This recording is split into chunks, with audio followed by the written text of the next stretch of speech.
আজকে দুপুরে ফার্স্টেই নিয়েছিলাম হচ্ছে গরম ভাতের সাথে মাছের ভুঁড়ি কলিজা ভাজি। এটা কড়া করে ভাজা হয়েছে। এটা গরম ভাতের সাথে খেতে এত মজা লাগে।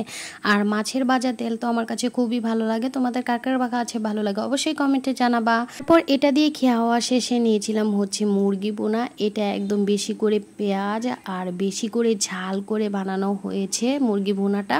আর এই মুরগিটা ভেজে ভুনা করা হয়েছে। মুরগিটা দেখো দেখতে কতটা লাল লাল লাগছে।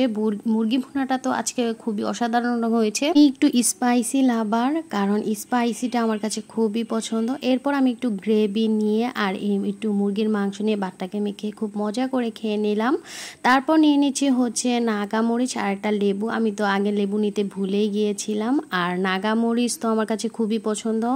নাগামরিচ আমার কাছে তরকারি দিয়ে খেতে ভালো লাগে, এই মাংস টাংস দিয়ে খেতে ভালো লাগে না, তাই একটু নাগামরিচ নিয়ে নিলাম। আমাদের বাসায় সবাই নাগামরিচ খেতে পছন্দ করে।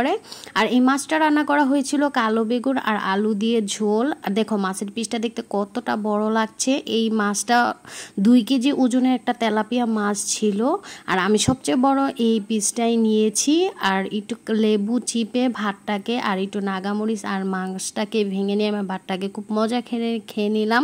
তো আমার খাবারটা একদমই জমজমাট। তোমাদের কাছে আমার আজকের খাবারটা কেমন লেগেছে অবশ্যই কমেন্টে জানাবা। আর এই হচ্ছে আমার আজকের দুপুরের খাবার, আলহামদুলিল্লাহ।